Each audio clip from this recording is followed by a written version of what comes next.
नमस्कार। बीपीएससी के लिए एक महत्वपूर्ण जो टॉपिक है, चलिए इसको हम लोग 10 मिनट के अंदर में कवर कर लेते हैं। हो सके कि यहाँ से 1-2 क्वेश्चन हमें देखने को मिले। तो स्वतंत्रोत्तर बिहार, क्वेश्चन पहला है, भारत का वह प्रथम राज्य जिसने भूमि सुधार कानून बनाया।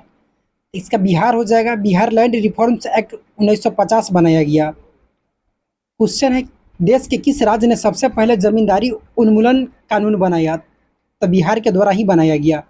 भारत के संविधान में पहला संशोधन किस राज्य के कारण हुआ? तो बिहार के कारण हुआ। जो जमींदारी उन्मूलन जो कानून था, इसको जमींदारों ने चुनौती दी थी, तो संविधान में पहला संशोधन 1991 में किया 51 में किया गया था। पॉलिटी में देखते हुइएगा कि पहला जो संविधान संशोधन है 1951 का, भूमि सुधार से संबंधित। तो स्वतंत्रता के उपरांत बिहार में उग्र छात्र आंदोलन की शुरुआत कब हुई? तो ये 1955 ईस्वी में हो गया। स्वतंत्र भारत का पहला छात्र सम्मेलन कहाँ हुआ? तो ये पटना में हुआ। कब? तो 1955 में ही हुआ था। यह छात्र आंदोलन बिहार की राजधानी पटना में हुआ। बिहार के किस नदी बांध के लिए पहली बार श्रमदान का प्रयोग हुआ तथा भारत सेवक समाज का गठन किया गया? तो ये कोसी बांध का जो निर्माण हुआ था उसके लिए। इसका निर्माण 1954 ईस्वी में हुआ। ये भी क्वेश्चन पूछा जाता है। बिहार के किस वर्ष सरकार विरोधी प्रदर्शन में पुलिस की गोली से 35 छात्रों की मृत्यु हो गई थी? तो ये 1967 ईस्वी में हो गया था। और लेकिन सरकारी आंकड़ा केवल 9 का ही बताया गया है। ये जो घटना हुआ था गांधी मैदान के समीप घटी थी। कब? तो 1967 में। बिहार में 1967 में जिगर का टुकड़ा कहा गया है। महत्वपूर्ण क्वेश्चन। तो जिगर का टुकड़ा छात्रों को कहा गया था। महामाया प्रसाद ने छात्रों को जिगर का टुकड़ा कहा था। किसके द्वारा? तो महामाया प्रसाद जी के द्वारा। पटना स्थित शहीद स्मारक का औपचारिक अनावरण कब हुआ? तो 1956 ईस्वी में इसका अनौपचारिक उद्घाटन हो गया।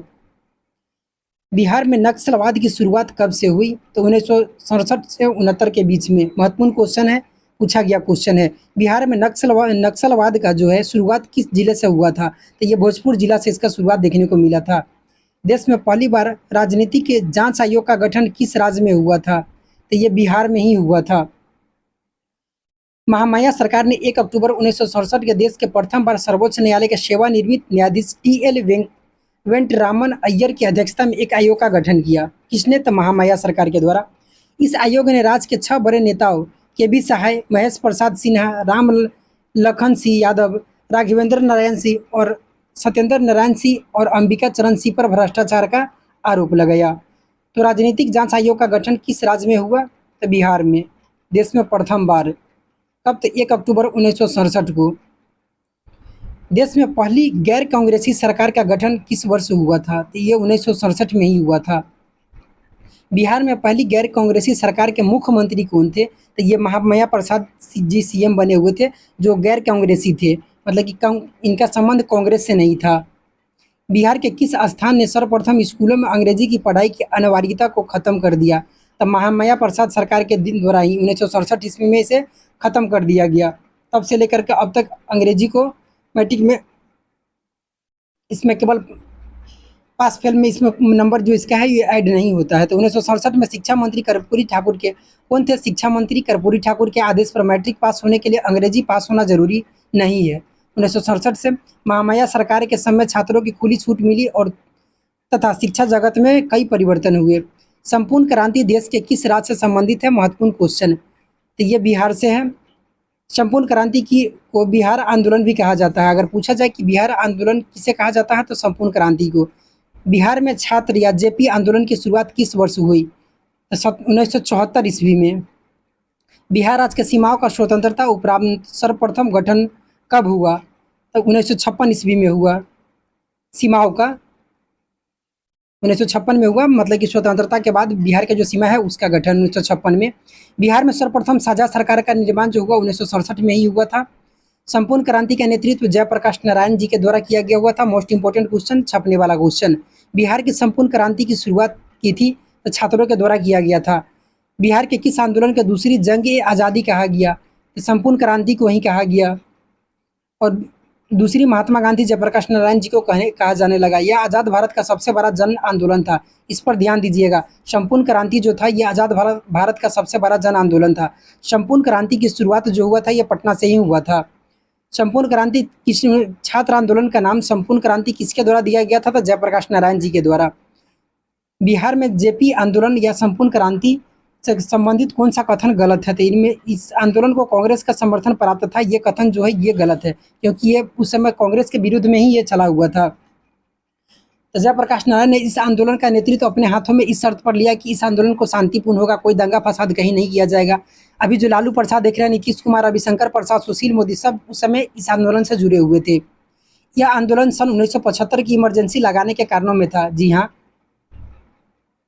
बिहार में संपूर्ण क्रांति का आह्वान कब किया गया था? तब 5 जून 1974 ईस्वी को किया गया हुआ था। महत्वपूर्ण क्वेश्चन, छपने वाला क्वेश्चन। विश्व पर्यावरण दिवस हम लोग कब मनाते हैं? 5 जून को मनाते हैं, तो याद रखिएगा उस दिन 5 जून 1974, इससे भी याद कर सकते हैं। बिहार में सन 1977 में किस कमीशन के आधार पर पिछड़ों के आरक्षण का आंदोलन शुरू हुआ? तो ये मुंगेरी लाल का कमीशन, मुंगेरी पिछड़े के लिए जनता पार्टी की सरकार थी। कर्पूरी ठाकुर ने मुंगेरी लाल आयोग की रिपोर्ट को मान लिया था। उर्दू को दूसरी राजभाषा का दर्जा देने वाला देश का पहला राज्य कौन है? तो ये बिहार ही हो जाएगा। बिहार को उर्दू की दूसरी राजभाषा का दर्जा अगर पूछा जाए ये कब दिया गया, तो 1980 ईस्वी में दिया गया। उस समय जो सीएम थे जगन्नाथ मिश्र थे। बिहार के चर्चित गंगा जल की घटना किस जिले से संबंधित है? तो ये भागलपुर जिले से संबंधित है। इसमें भागलपुर के 23 कैदियों का आंखों में पुलिस ने गंगा जल यानी तेजाब डाल करके अंधा बना दिया हुआ था। ये पहली ऐसा घटना था कि इस घटना के बाद वहाँ का जो जनता था ये काफ़ी खुश हुआ था, क्योंकि ये ऐसे लोग थे जो दिन दहाड़े मतलब कि लूट डकैती सरेआम मतलब कि बहुत घिनौना कार्य किया करते थे। और उस समय जो था यहाँ कानून का कोई राज नहीं था, तो सरकार के द्वारा ऐसा मतलब कि किया गया जो गंगा जल यानी कि तेजाब, इस पर एक फिल्म भी बन चुका है। बिहार में बहुत चर्चित गंगा जल की घटना घटी थी कब? तो 1980 ईस्वी में। तो राइट आंसर ये हो जाएगा। महात्मा गांधी सेतु पुल का उद्घाटन हुआ था। इसका उद्घाटन जो हुआ था 1982 में हुआ था। गंगा जल की जो घटना देख रहे हैं ये कब? तो 1980 में। इसके 2 साल बाद 82 में महात्मा गांधी जो सेतु पुल है इसका उद्घाटन इंदिरा गांधी ने करवाया था। इंदिरा गांधी, जगन्नाथ मिश्र ने इंदिरा गांधी से इसका उद्घाटन करवाया था जो सीएम थे। अक्टूबर में अक्टूबर 1989 की सांप्रदायिक दंगे हुए थे। ये कहाँ हुआ था? तब भागलपुर में हुआ था। ये पूछा जाता है कि उस समय काफ़ी हिंदू मुस्लिम दंगा हो गया था। 24 अक्टूबर 1989 को रामशीला पूजन के दौरान सांप्रदायिक दंगे शुरू हो गए थे। बिहार में डीएमजी कृष्णैया हत्याकांड की घटना कब हुई थी? तो दिसंबर 1994 में। बिहार के बोधगया में स्थित महाबोधि मंदिर विश्व विरासत कब घोषित किया गया? तो 2002 में इसे घोषित किया गया। बिहार के जहानाबाद में जेल लूट की घटना कब घटी थी? तो 13 नवंबर 2005 को ये घटी थी। चलिए आगे जो है एक टॉपिक बौद्धिक संपदा, इसे भी देख लेते हैं। बिहार का सबसे पहला संपूर्ण महत्वपूर्ण सूफी संत कौन थे? तो इमाम ताज फकी हो जाएंगे। ये 12वीं शताब्दी में मनेर में बसे। तो ये पूछा जाता है, महत्वपूर्ण क्वेश्चन है। यहाँ से इस लेक्चर से एक कम से कम एक क्वेश्चन जरूर देखने को मिलेगा बीपीएससी में। बिहार में सर्वाधिक लोकप्रियता किस सिलसिले का सूफी संतों को मिली? तो ये फिरदौसी को मिला। महत्वपूर्ण संत जो है मखदूम सरफुद्दीन मनेरी किस सिलसिले से संबंधित थे? तो ये फिरदौसी से थे। ठीक है, बिहार में फिरदौसी सिलसिला का सर्वाधिक महत्वपूर्ण संत जो है मखदूम सरफुद्दीन मनेरी का जन्म मनेर में 1290 ईस्वी में हुआ था। तो ये जो एक्स्ट्रा फैक्ट है इसको भी याद रखिए। बिहार के फिरदौसी सिलसिले के संत मखदूम मनेरी को उपदेशों का जानकारी है। तो उपदेश का जो जानकारी है अब जो आदाबुल मुरीदीन में, मकतूबात सदी में, मादनुल मानी में, उपयुक्त सभी में। तो पत्रों का पूछा जाता है कि मकतूबात जो सदी है ये इनके पत्रों का संकलन है, तथा ये जो बाद बाकी है आदाबुल मुरीदीन तथा मादानुल मानी इनकी रचना है। ये बिहार के प्रसिद्ध संत मखदूम सरफुद्दीन मनेरी की मृत्यु कहाँ हुआ था? तो ये बिहार शरीफ में। दरियापंथी संप्रदाय के संस्थापक दरिया साहब का जन्म हुआ था। तो ये बक्सर जिला में हुआ था। डुमराव के निकट घरखंडा गांव जो बक्सर है यहाँ पर हुआ था। सिख गुरुओं में सर्वप्रथम बिहार का भ्रमण गुरु नानक देव जी के द्वारा किया गया था। सिख धर्म के 10वें गुरु श्री गोविंद सिंह का जन्म स्थान अगर पूछा जाए तो पटना सिटी हो जाता है। उनके माता का नाम गुजरी देवी था। गुरु गोविंद सिंह का जन्म कब हुआ था? तो 26 दिसंबर 1666 ईस्वी को। महत्वपूर्ण है, पूछा जाता है। सिख धर्म के किस गुरु ने बिहार के क्षेत्र में अपनी धार्मिक प्रतिनिधि या मंसद भेजे थे? तो गुरु गोविंद सिंह के द्वारा ही भेजा गया था। बाद में गुरु गोविंद सिंह ने मंसद व्यवस्था को क्या कर दिया? तो समाप्त कर दिए। बिहार में ईसाई धर्म का प्रचार सर्वप्रथम किसके द्वारा किया गया था? पादरियों ने। रोमन जो है ये कैथोलिक के द्वारा। बिहार में ईसाइयों का पहला जो चर्च है ये कहाँ बना? तो पटना सिटी में बना। राइट आंसर ये हो जाएगा। 1713 में पटना शहर में ये निर्मित हुआ था। बीपीएससी एक ऐसा क्वेश्चन चर्च से पूछ चुका है। पटना में ईसाई चर्च संगठन की स्थापना हुई थी 1620 ईस्वी में हुआ था। जहांगीर के आदेश पर इसकी स्थापना हुआ था। कहाँ था? ईसाई चर्च के 1620 में। आधुनिक काल में ईसाई धर्म के प्रचार हेतु पटना में पदस्थापित किसे किया गया था? तो अस्टेसियस हार्टमैन को किया गया हुआ था ईसाई धर्म के लिए। ठीक है, तो हार्टमैन याद रखिए। बिहार में प्रथम आर्य समाज मंदिर कहाँ स्थापित हुआ था? तो ये दानापुर में 1885 ईस्वी में हुआ था, कांग्रेस की स्थापना के समय। भागलपुर में 1866 में ब्रह्म समाज की शाखा किसने स्थापित की? तो डॉक्टर कृष्णनंदन घोष जी के द्वारा किया गया। महत्वपूर्ण क्वेश्चन। बिहार में अघोर कामिनी देवी, गुरु प्रसाद सेन, प्रकाश चंद्र राय इत्यादि संबंधित है। तो ये ब्रह्म समाज से संबंधित है। रामकृष्ण मिशन की बिहार में पहली शाखा कहाँ खुला? तो ये पटना में खुला 1922 ईस्वी में। बिहार के जतीन्द्र नाथ मुखर्जी तथा डॉक्टर राजेश्वर प्रसाद ओझा संबंधित है। किसे? तो रामकृष्ण मिशन से संबंधित है। बिहार के पुनेंद्र नारायण सिन्हा, सरफराज हुसैन खान और मधुसूदन प्रसाद निम्न में से किस संस्था से ये संबंधित है? तो थियोसॉफिकल सोसाइटी से ये संबंधित है। नाम याद होना चाहिए। पुनेंद्र नारायण सिन्हा, सरफराज हुसैन और मधुसूदन प्रसाद। महत्वपूर्ण क्वेश्चन है ये। बिहार के फुलवारी शरीफ में स्थित मुस्लिमों की एक महत्वपूर्ण संस्था इमारत शरियता की स्थापना किसने की थी? तो मौलाना मोहम्मद सज्जाद के द्वारा 1921 में किया गया। जमीयतुल उलेमाए हिंद की शाखा बिहार से संबंधित है। तो मौलाना मोहम्मद सज्जाद ने। ये संगठित की किसके द्वारा? तो जमीयतुल उलेमाए, ये संगठन जो हिंद की जो शाखा है ये मौलाना मोहम्मद सज्जाद के द्वारा इसे संगठित किया गया। बिहार शरीफ के किस गवर्नर के बारे में कहा जाता है कि उसने ईसाई धर्म ग्रहण किया? तो ये कहाँ का? तो बिहार के कुल गवर्नर है तो मुकर्रम खान के बारे में कहा जाता है कि ईसाई धर्म ये ग्रहण किया। कौन सा विश्वविद्यालय प्राचीन बिहार में स्थित नहीं था? इस पर ध्यान दीजिएगा। तो नालंदा, विक्रमशिला, वज्रासन, लेकिन तक्षशिला जो था ये यहाँ नहीं था। ठीक है, तो वज्रासन बोधगया में स्थित था और तक्षशिला जो पाकिस्तान में देखते हैं यहाँ पर था ये, तो बिहार में नहीं था। नालंदा विश्वविद्यालय के किस विदेशी यात्री ने अध्ययन नहीं किया था? तो इब्ने बतूता के द्वारा इसमें अध्ययन नहीं किया गया था। पूछा जा रहा है नहीं किया गया था, तो इस पर ध्यान दीजिएगा। सिंह, धर्मास्वामीन, युवान चौहान, ये सब के द्वारा किया गया था। नालंदा विश्वविद्यालय के आचार्य कौन थे? तो दिगनाथ शिलभद्र। तो उपयुक्त ए और बी दोनों हो जाएगा। तो राइट आंसर ये सी हो जाएगा। महत्वपूर्ण क्वेश्चन है, इस पर स्टार लगा लीजिए। आतिश दीपांकर आचार्य कौन थे? तो ये विक्रमशिला विश्वविद्यालय का ये आचार्य थे, आतिश दीपांकर। उदंतपुरी बिहार शरीफ के प्रमुख आचार्य शांता रक्षित थे। अगर पूछा जाए कि उदंतपुरी के कौन, तो ये आचार्य शांत रक्षित हो जाएंगे। ब्रह्म समाज के संस्थापक राजा राम मोहन राय ने फारसी शिक्षा ग्रहण की थी।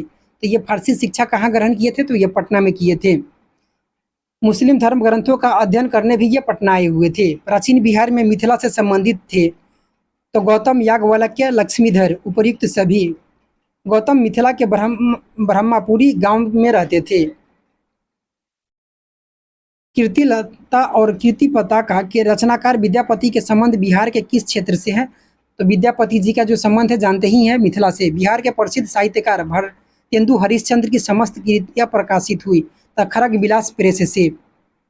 बिहार के साहित्यकार कौन है? तो ये सभी हो जाएंगे। रामधारी सिंह दिनकर, गोपाल सिंह नेपाली, पंडित रामा प्रसाद वर्मा। तो उपयुक्त सभी राइट आंसर डी। हिंदी कविता क्षेत्र से संबंधित बिहार के कौन थे? तो विमल कुमार, वचनदेव कुमार, सुमन शरीन, ये सभी हो जाएंगे जो हिंदी कविता क्षेत्र से संबंधित। बिहार के प्रथम उपन्यासकार अगर पूछा जाए तो फणीश्वर नाथ रेणु, श्री नागार्जुन, रविन शाह पुष्प। तो ये उपयुक्त सभी। भोजपुरी भाषा की विश्व प्रसिद्ध कृति जो विदेशिया है, ये मोस्ट इंपोर्टेंट, बहुत से एग्जाम में पूछा जा चुका है। इसका रचनाकार कौन है? तो भिखारी ठाकुर, याद रखिएगा। भोजपुरी का जन कवि किसे कहा जाता है? तो भिखारी ठाकुर को ही कहा जाता है। ज्योतिश्वर ठाकुर द्वारा रचित वर्ण रत्नाकर किस भाषा की प्रसिद्ध रचना है? तो ये मैथिली भाषा की प्रसिद्ध रचना है।